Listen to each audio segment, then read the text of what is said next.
everyone, welcome back to my YouTube channel where we'll be learning about queue implementation using arrays.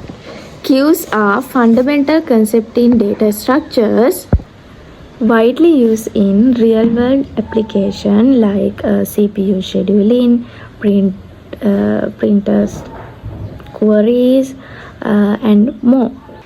In this video, I will explain what a query is, how it works, and how we can implement it using array. So let's dive in.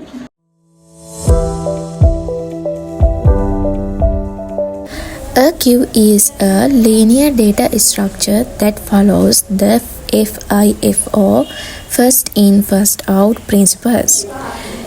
This means that the element inserted first is removed first, just like a line of people waiting at a hospital. Now let's implement a queue using an array in Java.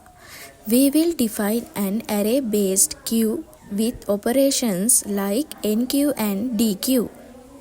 First of all, I will explain types of queue operations.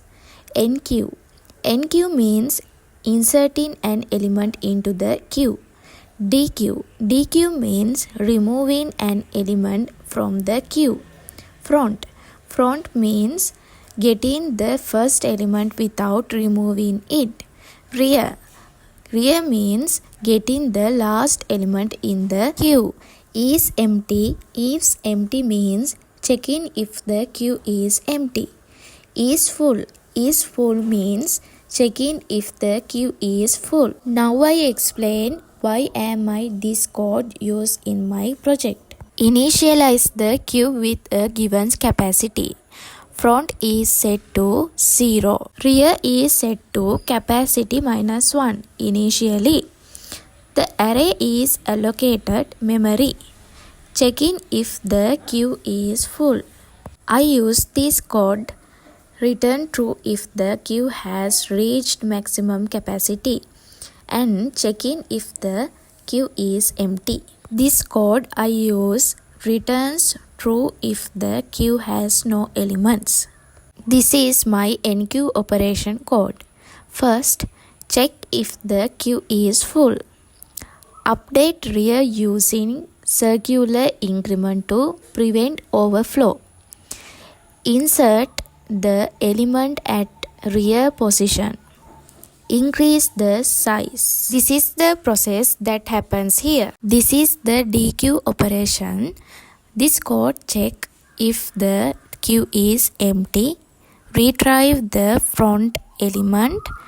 Update front using circular increment. Decrease the size and get in front and rear elements. These are front and rear methods in my code. This returns the front and rear elements without modifying the queue.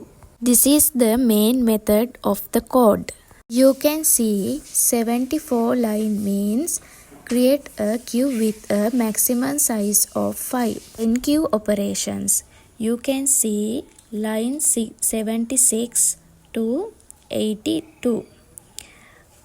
They are inserts elements into the queue. The queue has capacity of 5.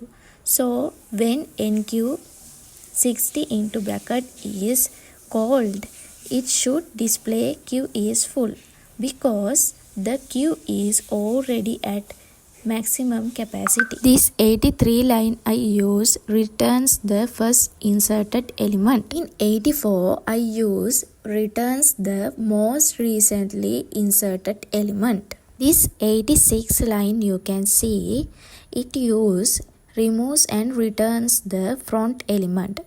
Front element means first inserted element.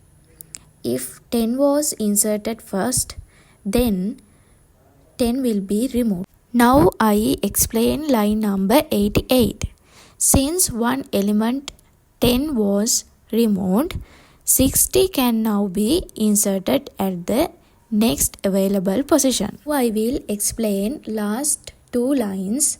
The front item should now be 20. The rear item should now be 60. That's the meaning of the two lines. Now you can see the output of this code.